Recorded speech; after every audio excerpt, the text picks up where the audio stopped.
도에 있습니다. 고린도 전서 11장 23절부터 29절입니다. 제가 먼저 23절 읽겠습니다. 내가 너희에게 전한 것은 주께 받은 것이니 곧 주 예수께서 잡히시던 밤에 떡을 가지사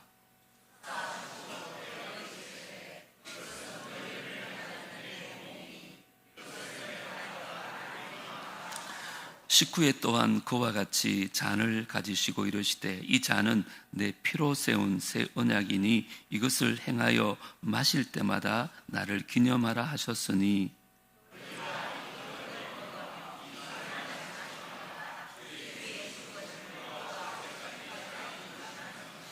그러므로 누구든지 주의 떡이나 잔을 합당하지 않게 먹고 마시는 자는 주의 몸과 피에 대하여 죄를 짓는 것이니라.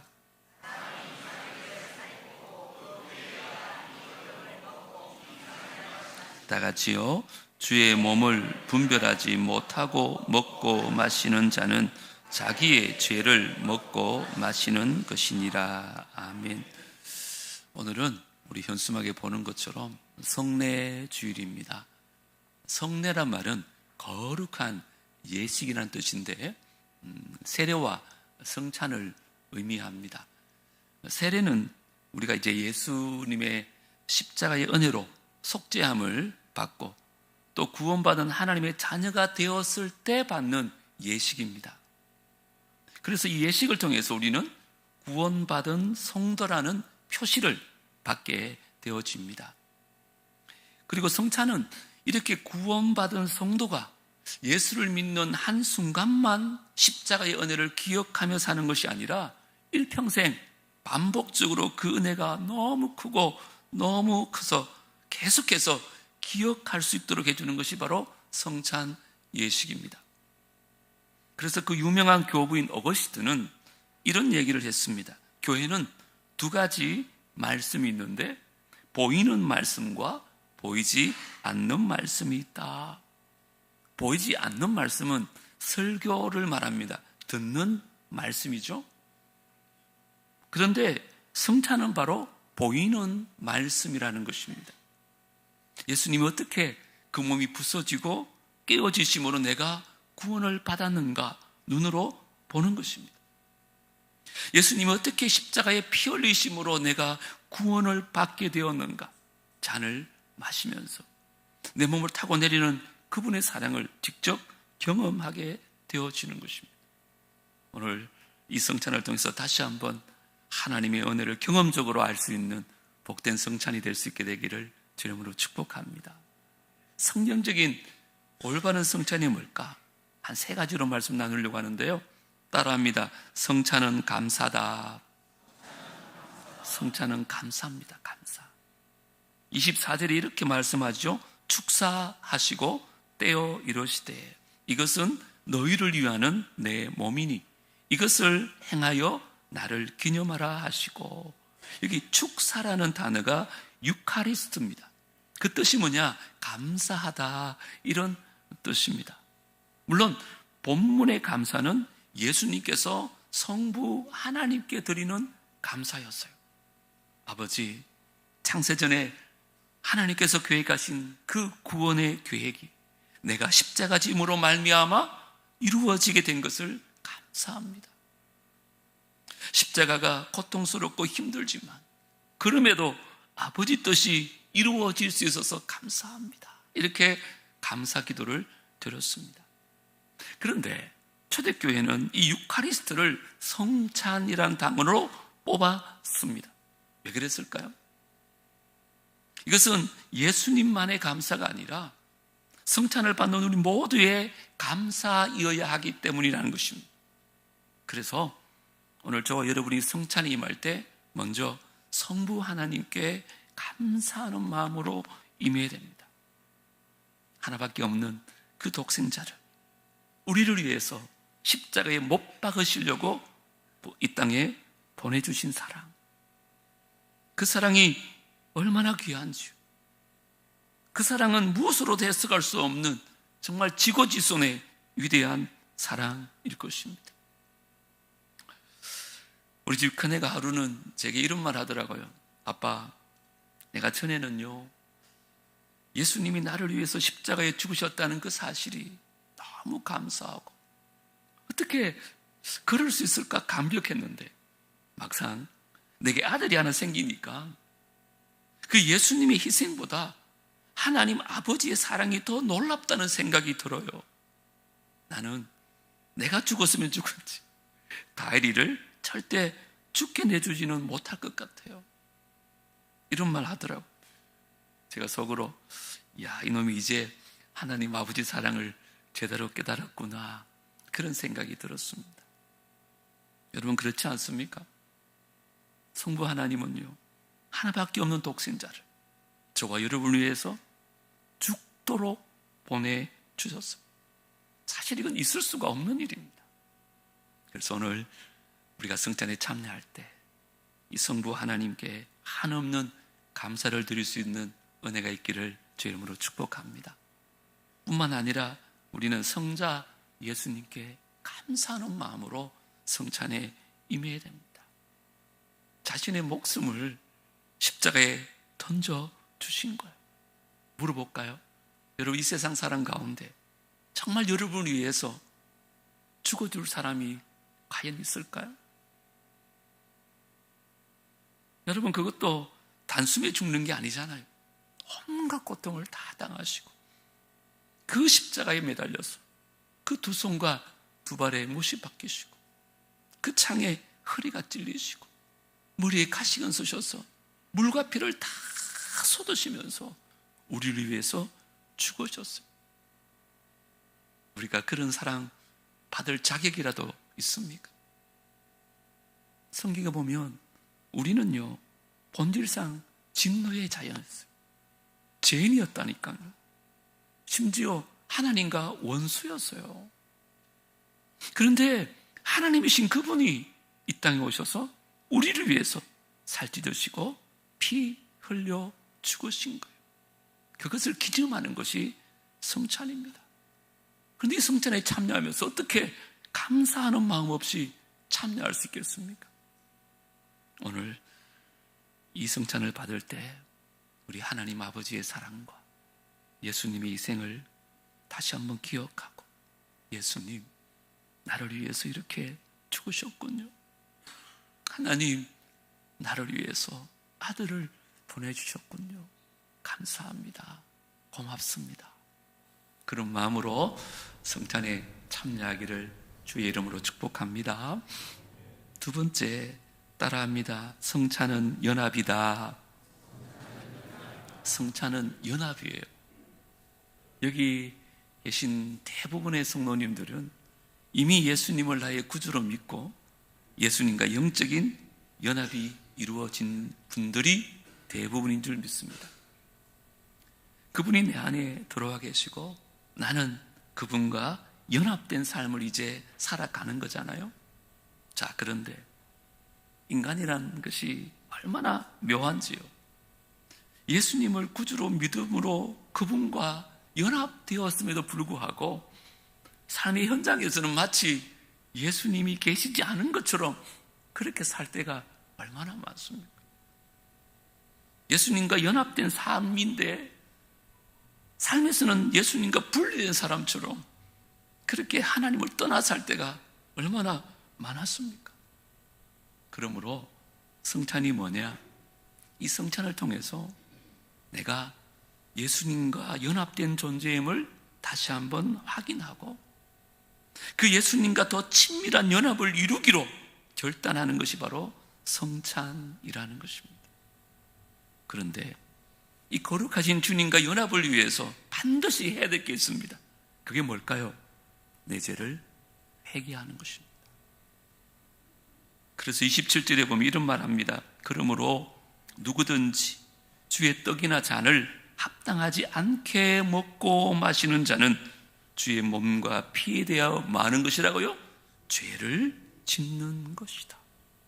잘못하면 성찬이 죄가 된대요. 아니, 그러면 합당하지 않게 먹고 마시는 게 뭘까? 29절에 나옵니다. 주의 몸을 분별하지 못하고 먹고 마시는 자는 자기의 죄를 먹고 마시는 것이다. 자기를 살피고 자기를 돌아보고 회개하지 아니하고 성찬에 참여하는 것은 죄를 먹고 마시는 것이라는 거예요. 그 결과가 뭘까요? 그게 30절에 나옵니다. 같이 한번 읽어볼까요? 시작. 그러므로 너희 중에 약한 자와 병든 자가 많고 잠자는 자도 적지 아니하니. 보세요. 성찬에 잘못된 태도로 참여하다가 병에 걸리는 거. 심지어 성찬 받고 나서 죽는 사람도 적지 않았어요. 오늘 우리도 이 거룩한 성찬에 참여하면서 여러분 마음속에 너무 하나님 앞에 송구스럽고 죄송한 마음이 있다면 꼭 부탁합니다. 성찬 받기 전에 반드시 주님과의 연합을 위하여 우리 죄를 회개하는 시간이 있게 되기를 주님으로 축복합니다. 그것이 바로 거룩한 주님과의 연합입니다. 그런데 이 성찬을 통한 연합은 1차적으로는 주님과의 연합이지만 2차적으로는 옆에 있는 성도들 간의 연합이 성찬의 의미에 있습니다. 필립 샤프라는 유명한 역사가가 교회사라는 그의 책에서 초대교회 성찬식에 대해서 기술한 게 있습니다. 그분들은 성찬을 나누기 전에 반드시 입맞춤을 했대요. 남자는 남자끼리, 여자는 여자끼리 볼에다가 키스를 하는 거예요. 그래서 그 키스를 키스 오브 피스 그래가지고 평화의 키스라고 불렀다는 거예요. 왜 그랬을까요? 이 성찬의 중요한 의미 가운데 하나가 그리스도의 연합뿐만 아니라 형제 자매들 간의 연합을 의미하기 때문에 그렇다는 거예요.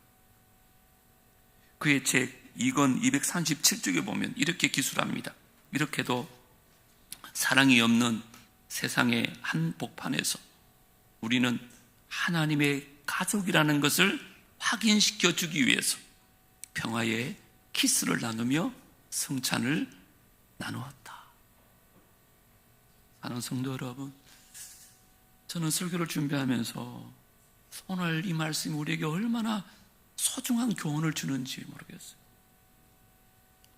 솔직히 우리가 같은 교회 안에서 오랫동안 신앙생활을 하고 있지만 여전히 내 마음에 들지 않는 사람이 있잖아요.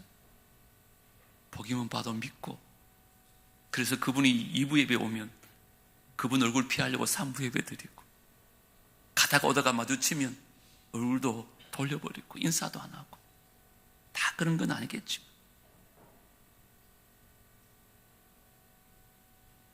초대교회도 성찬식을 하기 전에 애찬식을 했거든요. 아니면 성찬식 마치고도 했는데 그것이 사랑의 잔치라 이렇게 불렀어요. 제가 오후 예배 때도 말씀드린 적이 있는데 이 애찬식 때문에 교회 안에 분쟁이 생긴 거예요. 왜냐하면 이 부자들이 먼저 와가지고 애찬을 자기들끼리만 먹는 거예요. 일하고 늦게 오는 가난한 사람들을 돌보지 않는 거예요. 그래서 그들 가운데 이 분쟁이 생기기 시작합니다. 사랑의 잔치가 아픔을 주는 자리로 바뀌고 맙니다. 연합과 친교가 되어야 될 성찬이 분열과 분쟁의 도구가 되어버렸어요. 그래서 사도 바울이 오늘 20절에 뭐라고 말하는 줄 알아요? 그런즉 너희가 함께 모여서 주의 만찬을 먹을 수 있대요, 없대요? 없다고 말합니다. 이건 애찬을 말하는 게 아니라 성찬을 말해요. 무슨 말입니까? 애찬이 깨진 상태에서 성찬을 먹는 것은 옳지 않다고 지적하는 거예요. 여러분, 이 얘기를 오늘 저와 여러분들에게 적용하면 어떤 말씀일까요? 여러분들이 성찬에 참여하면서 요즘 누군가를 향한 미워하고 질투하고 시기하고 다투고 분쟁하고 당을 짓고 그 상태로 성찬에 참여하는 것은 제대로 성찬을 지키지 않는 것이다. 그게 자기를 돌아보지 아니하고 죄를 짓는 것이다. 사도 바울은 그렇게 말합니다. 그러므로 오늘 우리가 이 성찬에 참여하면서 혹 내 마음에 아직까지 걸리는 성도가 생각난다면 그것을 다 풀어내는 그런 은혜가 있게 되기를 주 이름으로 축복합니다. 이게 성찬입니다. 먼저 부족한 저 때문에 여러분들 가운데 상처를 받은 분 계시다면, 저 때문에 성찬에 방해가 된다면 이 시간을 들어서 다시 한번 여러분에게 사과드리겠습니다. 저를 용서해 주십시오. 그리고 여러분 서로에게도 정말 이 성찬이 진짜 주님과 연합뿐만 아니라 우리 성도들과 성도 사이에 연합이 이루어지는 복된 성찬이 될 수 있게 되기를 주 이름으로 축복합니다. 두 번째, 성경적인 올바른 성찬은요, 바로 충성입니다. 따라합시다. 성찬은 충성이다. 우리 청신대 총장이셨던 참 위대한 신학자 정일홍 박사님이 개혁교회 예배와 예전학이라는 두꺼운 책을 쓰셨어요. 그 책에 보면 이런 내용이 있습니다. 세크라멘트는 로마 군인들이 황제와 국가에 충성을 맹세하는 충성의식을 표현하는 말이었다. 이 세크라멘트란 말이 기독교적 용어로 들어오면서 성찬이라는 용어를 씁니다. 그게 AD 2세기에서 3세기 그리고 4세기에 어거스틴이라든지 터툴리안 같은 분들이 이 단어를 성찬이라고 번역합니다. 여러분 왜 그랬을까요? 우리가 믿는 예수 그리스도가 왕 중에 왕이시기 때문에 그분께 충성을 다짐하는 시간이 성찬의 시간이 되어야 한다는 것입니다. 그래서 오늘 우리가 이 성찬에 참여하는 것은 만왕의 왕이신 예수 그리스도께 우리의 충성을 맹세하는 시간을 갖는 것입니다. 우리는 우리 삶의 모든 영역에서 내 뜻대로 살지 아니하고 나의 왕이신 그분의 뜻대로 살아야 될 줄 믿습니다.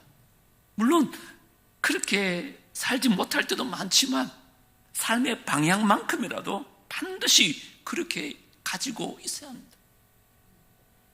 그리고 말씀을 묵상하고 또 기도할 때마다 이렇게 예배 드릴 때마다 흐트러졌던 내 삶의 방향을 다시 조정해서 내가 주인이 아니고 내가 왕이 아니고 예수님이 나의 왕이라는 것을 고백하면서 그렇게 실제로 그렇게 살아내야 하는 것입니다.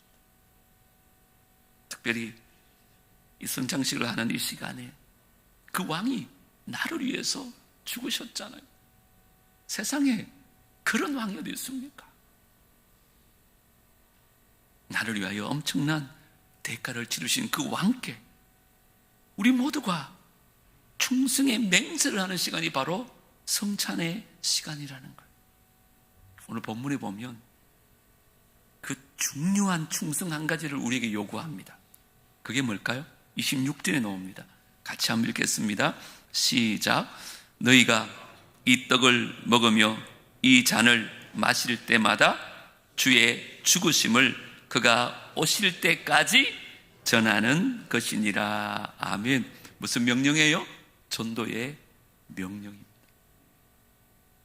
그분이 십자가에서 죽으신 것은 예배당에 있는 우리들 뿐만 아니라 아직도 구원받지 못한 저 잃어버린 영혼들을 위하여 십자가에서 죽으셨습니다. 그리고 우리의 최고의 왕이신 그 왕의 지상명령이 뭐냐? 바로 전도의 명령입니다. 이번 새생명 축제도 그런 의미에서 저와 여러분을 통하여 많은 영혼들이 주님께로 돌아오는 놀라운 역사가 일어나게 되기를 주님으로 축복합니다. 믿지 않는 가족들이, 믿지 않는 친구들에게, 믿지 않는 동료들에게 복음 전하는 것, 이게 왕 대신 하나님이 저와 여러분에게 맡기신 명령이라는 것입니다. 디모데후서 4장 2절 유명한 말씀이잖아요. 너는 말씀을 전파하라. 때를 어떤지 못 어떤지 항상 말하고요 힘쓰라 그래. 오늘 우리가 이 성찬에 참여하면서 정말 내 안에 이 뜨거운 피가 다 식을 그날까지 내가 복음을 위해 살겠노라고 그렇게 충성을 다짐하면서 믿지 않는 영혼들에게 복음 전하면 살겠다고 다짐하고 기도하는 복된 시간 되어지기를 제 이름으로 축복합니다. 제 말씀을 맺으려고 합니다.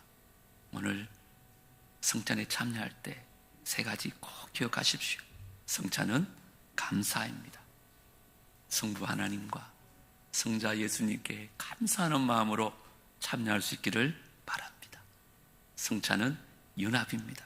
예수님과 더 가까이 연합하려면 우리의 마음에 진정한 회개가 있어야 됩니다. 그리고 동시에 형편에 있는 형제 자매들을 진정으로 사랑하는 마음으로 오늘 성찬에 참여하면 참 좋겠습니다. 뿐만 아니라 성찬은 충성입니다. 내가 왕이 되고 내가 주인이 되고 내 마음대로 사는 인생이 아니라 만약에 왕이시며 내 삶의 왕이신 그분께 충성을 다짐하는 시간입니다. 삶의 모든 영역을 그분께 드리고 더 나아가서 전도의 명령에 순종하기를 힘쓰는 우리가 될 수만 있다면 오늘 성찬은 성경적인 올바른 성찬이 되어질 줄 믿습니다. 감사와 연합과 충성 이 세 가지 꼭 기억하면서 성찬에 참여해서 이 성찬이 주님께는 영광이 되어지고 우리에게는 한량없는 은혜의 시간, 복된 시간 되어질 수 있게 되기를 주님으로 축복합니다. 찬송가 229장 우리 1절부터